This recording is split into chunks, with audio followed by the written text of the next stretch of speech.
So my non-biblical reading for this morning comes from a book called Deep Play by Diane Ackerman. When one enters the realm of deep play, the sacred playground where only the present moment matters, one's history and future vanish. One doesn't remember one's past, needs, expectations, worries, real or imaginary sins. The deep play world is fresh, wholly absorbing, and full of its own unique wisdom and demands.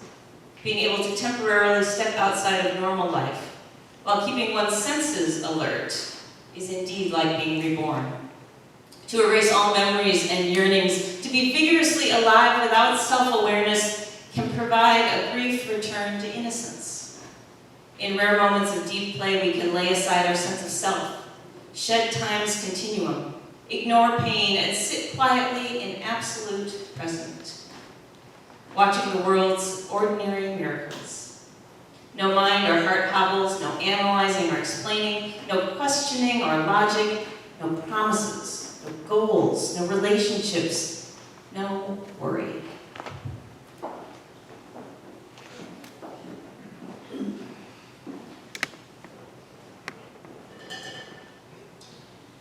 Reading from the Gospel of Matthew, chapter 4.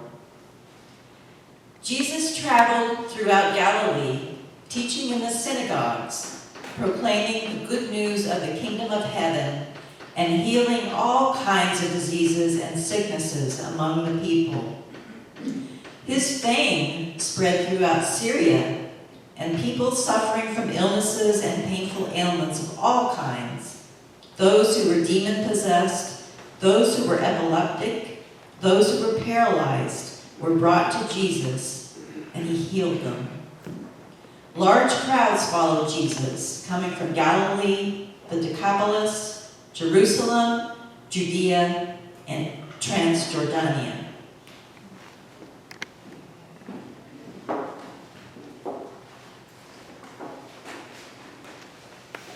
Would you pray with me?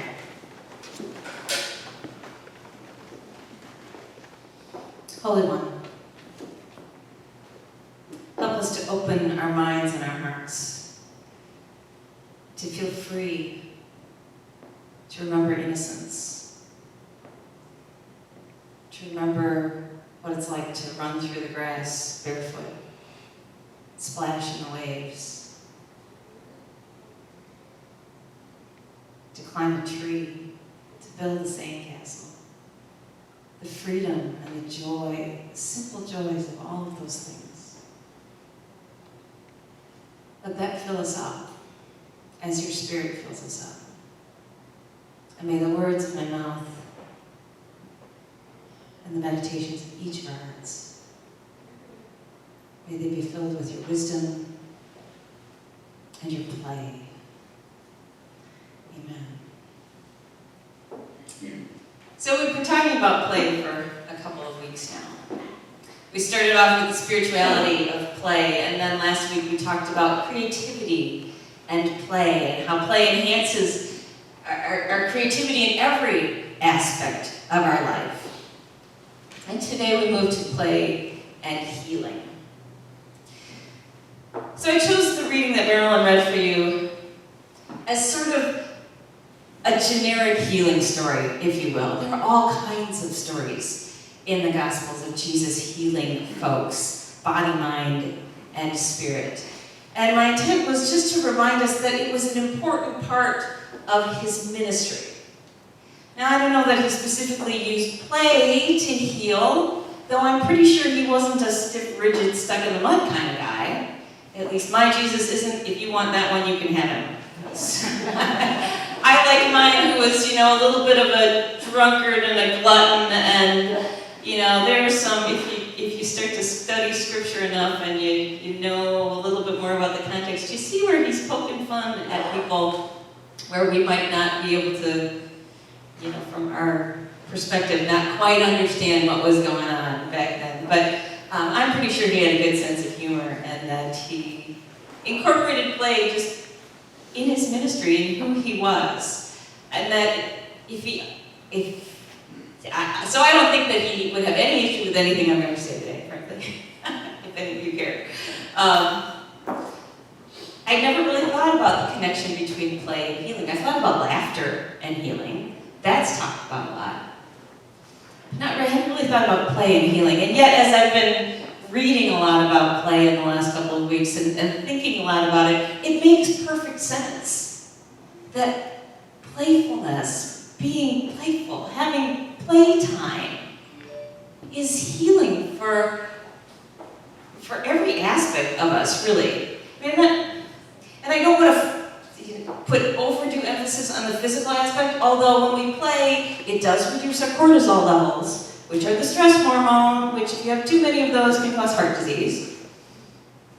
And it does up the endorphins, which lowers depression, and it increases your cognitive ability, and it lowers your risk of degenerative neurological conditions like dementia. So just for those reasons alone, play, that pure play we've been talking about, the non-judgmental, non-productive, just for the heck of it kind of play that you were doing a little while ago, is good for you.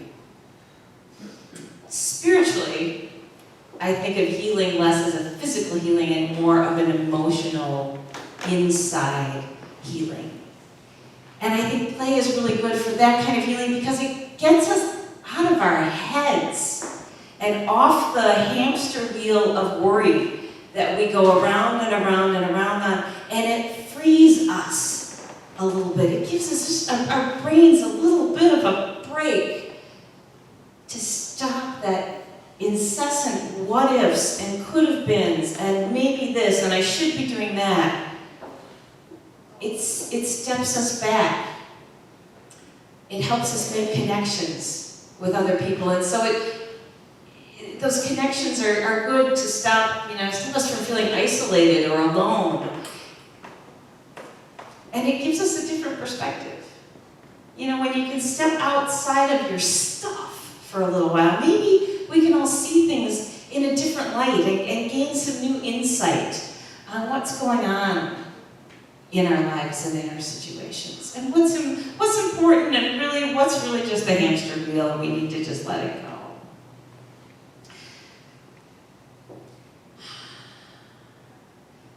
So play is healing. There's a story that I came across of a young woman, 28, who's a travel blogger.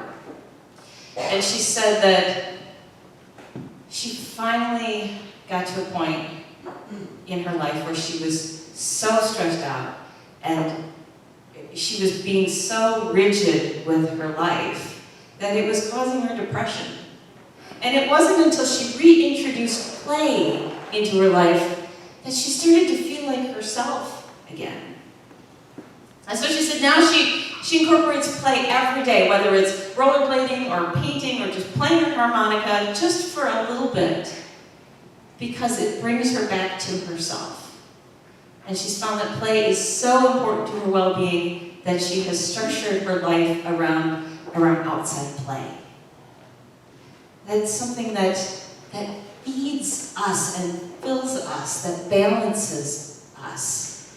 It also helps to alleviate our fears and helps us to work through things, the uncertainty of life, the unknowns that are out there. I read a story about a little boy named Timmy. And Timmy was born with a cleft palate. And so he had multiple surgeries in the first couple years of his life. Most of which, he couldn't have understood why he was being separated from his parents, who these strange places were, what was with all this pain, these strange people. But then, by the time of his next surgery, he was old enough to kind of understand what was going on. And so Timmy started to ask questions and to talk about it a lot. But he also played about it an equal amount of time. He had his teddy bear who was a patient, and he was the doctor. And so he used the teddy bear and he took its temperature and he gave it shots and he took its blood and he, put it to sleep for the operation and pretended to cut its mouth and sew it back up, and he went through that routine over and over and over again, before and after the surgery. Because it helped him to work through his fears. It helped him to deal with being alone, and was he going to wake up, and what was this going to hurt? And he played his way through it. Play is a really important part of being able to work through all kinds of things. We may not have our teddy bears, but how many of us at one time or another have said, if I don't laugh, I'm going to cry? Because life has gotten to that point of just one thing after another, and if I can't laugh about it, I'm just going to completely melt down. Charlie Chaplin said that to truly laugh, you need to be able to take your pain and play with it. You need to be able to take your pain and play with it. Somehow, it alleviates, it's a way to get it out. Instead of holding those emotions and those fears and the anxiety and all of it, instead of holding it in and locking it up and refusing to talk about it or deal with it, where it can wreak havoc with your body and your emotions, poking a little fun at it gives you a way to get it out. When I was about to retire from the ministry altogether, about 12 years ago, 10 years ago, 11 years ago, going through all that stuff at Franksville, it was one of the most traumatic times of my life. And that's probably an understatement. So I was not only going to lose my job, but my career, my house, my insurance, the family in the way that I had known it, everything. And I spent a lot of time crying. But I also had a lot of days where if I didn't poke fun at all of the craziness, that I was going to lose it. I think a lot of you have heard me at one point or time say, well, and those were the days where I didn't know Sacred Journeys was coming. I'm like, well, I can always be a greeter at Walmart because, who wants a washed up minister? What does this one do as a pastor when they stop being a pastor? I'm like, well, I can be a greeter at Walmart. I have some skills. And that's not that there's anything wrong with being a greeter at Walmart, but that was kind of, it was my way of grounding myself and getting perspective and being able to poke a little bit of fun at the pain. There were sitcoms that do that. Like the classic is MASH, right? We all remember MASH and the medical unit in the middle of the Vietnam War and the horrors and the trauma and the awful death and injury they saw on a daily basis that humans inflicted on each other. And their way of, we have Hawkeye and Trapper John or BJ and Klinger, and their ways of dealing with it were to play jokes, to have fun. It was how they maintained their humanity in the midst of a dehumanizing situation. Did you know that play is essential to our growing up? That it helps us to develop emotionally. It helps us to learn how to trust another person. It helps us with empathy and developing empathy. And if we don't have that sort of play when we're growing up, we're missing out on a big piece of being human. So in 1960s, the 60s, Dr. Stuart Brown was a psychiatrist, young psychiatrist at the time. He was asked to be part of, or to study in depth the perpetrator of the first mass shooting in Texas. And so he dug into his physiology and his toxicology and his personal history. And what he found was that he had an overbearing, very, very rigid father, to the extent that the man didn't let him play even as an infant.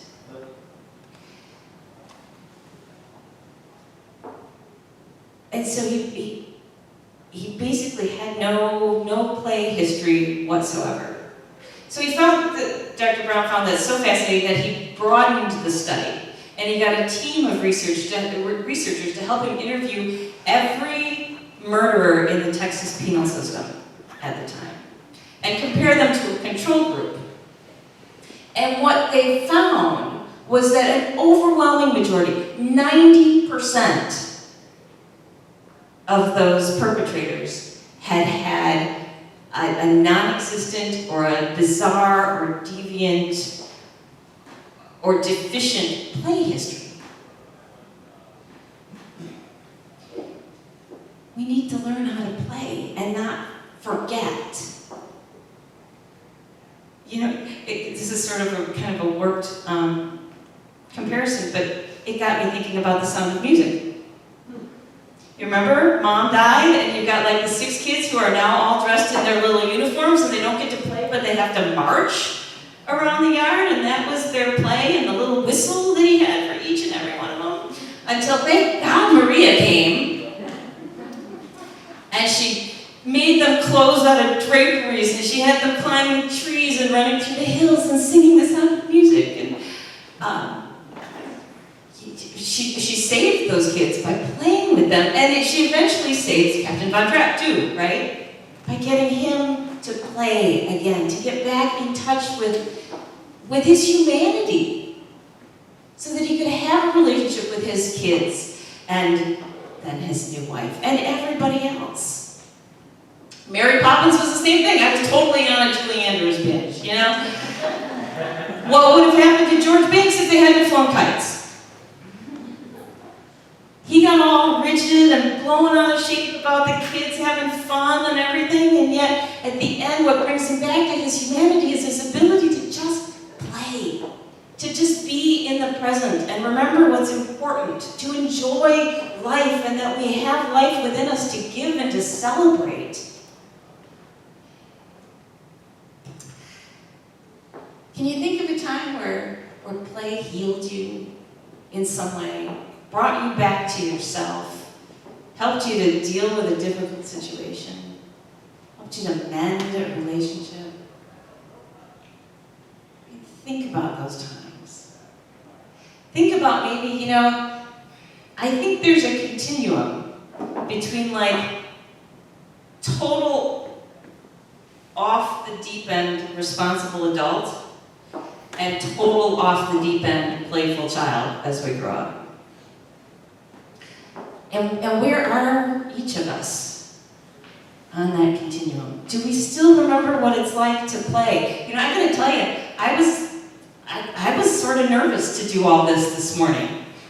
Like, can they do it? Will they actually go over and allow themselves to just free play for a little while without any productiveness whatsoever? And a few of you had a hard time. And so the question is, why? Why is it so hard to let go? But I appreciate that all of you pretty much gave it a shot, made me feel a little better. A lot of that stuff's been locked in my basement forever. It makes me want to just pull it out and, throw it on the table and play. Why not? We all did it without little ones being here, and isn't that awesome? Why not?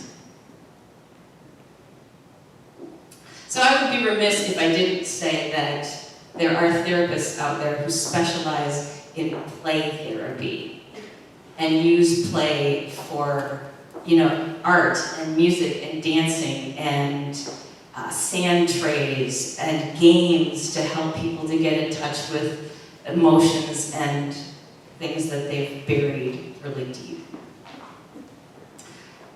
Because play sort of allows you to let down your defenses. It gets you in a place where you can be a little bit more, have a little bit more perspective, and be able to talk about things a little bit in a different way, or it brings up things that might not have come up otherwise.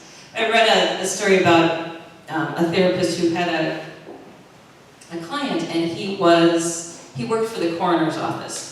And unfortunately, his job was like collecting the bodies and bringing them in. And so he'd seen a lot of gruesome things over the years. And typically, he was so used to it that he was okay. But this one time, for whatever reason, he could not let it go. And he found himself thinking about it all the time and pacing and not being able to talk about it. So he went into this therapist and wanted to kind of get through this, but he said, there's no way I'm drawing pictures.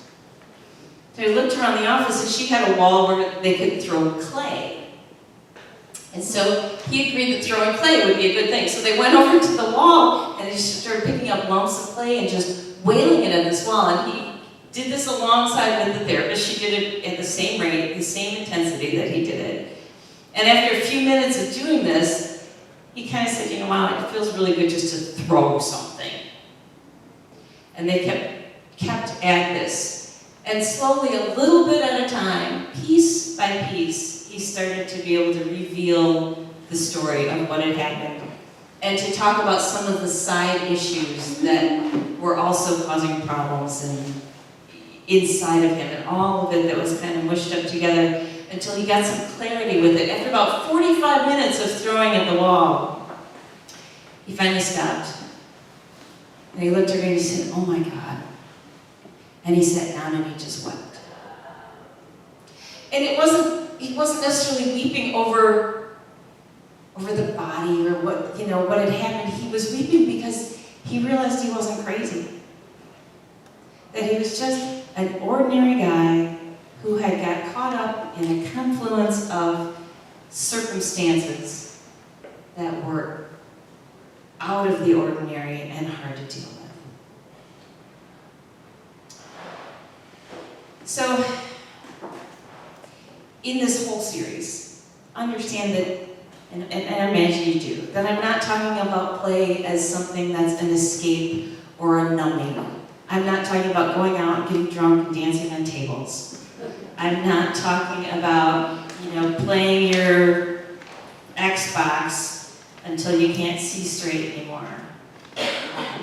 I'm talking about play as something that helps us to work through, because it gives us the space to breathe, to see things more clearly, it gives our mind a break.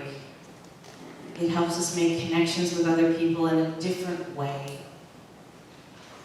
So I'm hoping, my hope out of all of this is simply that we all remember that play is good, that it's healthy in so many different ways, that it feeds our souls, that it's part of our spirituality, that we take time to allow ourselves, give ourselves permission to play and have fun with life, that it helps to heal us and fill us and ground us. Amen.